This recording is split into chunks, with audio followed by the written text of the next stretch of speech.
Welcome to my channel. আজকে আপনাদেরকে দেখাচ্ছি আমের যে চারা এবং কলম কিভাবে দিতে হয় এবং আমি যে কলমগুলো দিয়েছিলাম এর কী অবস্থা। বন্ধুরা দেখতেই পাচ্ছেন এই কলমটি মায়ের গেছে, এটা হয়নি এবং এটাও হয়নি। তো যেগুলো হয়েছে এগুলো আপনাদেরকে দেখানোর চেষ্টা করব। অনেক গাছ আছে, আমের গাছ, এই দেখতেই পাচ্ছেন এটাও হয়নি। এগুলো দিয়েছিলাম, হয়নি। তো আরও আপনাদেরকে দেখাবো।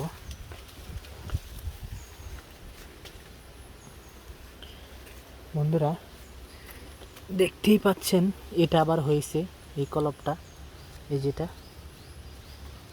কলমটা হয়ে গেছে, এটা হয়েছে। তারপরে এই যে দেখতেই পাচ্ছেন এটাও হয়েছে, এই কলমটাও হয়েছে।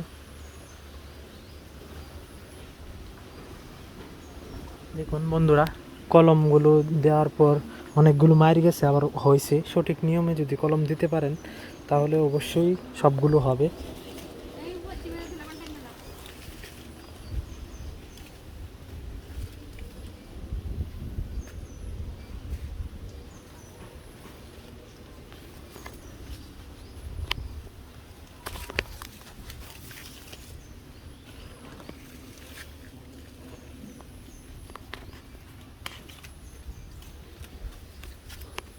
বন্ধুরা এই কলমটি একবারে হয়েছে, অনেক সুন্দর হয়েছে। এই কলমটি দেখতেই পাচ্ছেন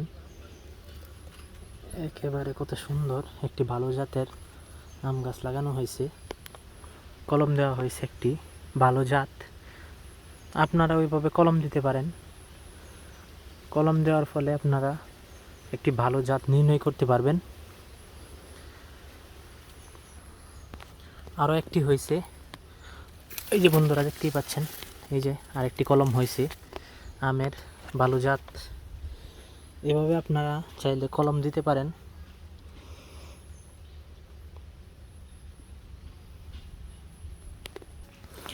এখানে অনেক আমের চারা রাখা হয়েছে, এটি আগামী বছর কলম দেওয়া হবে।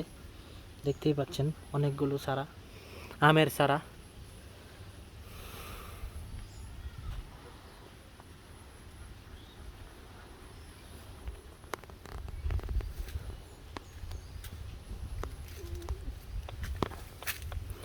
এই যে অনেকগুলো চারা এখানে রাখা হয়েছে আমের।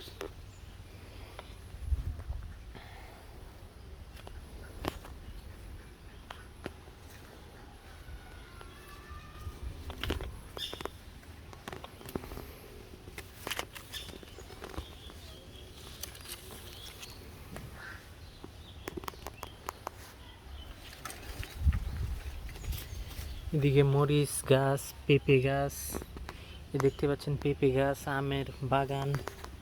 এখানে অনেক জাতের গাছ লাগানো হয়েছে।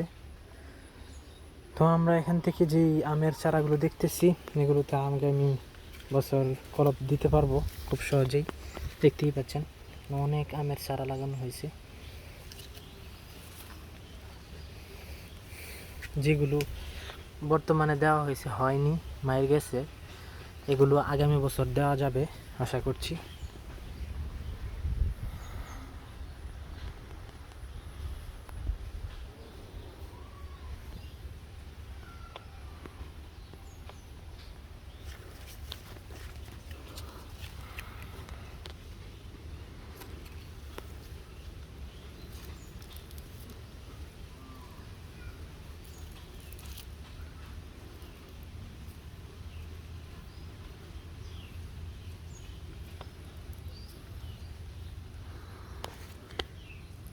দেখতেই পাচ্ছেন পাশে আবার একটি কাঁঠালের চারা অনেক বড় হয়েছে। এদিকে আমড়ার চারাও আছে, এই যে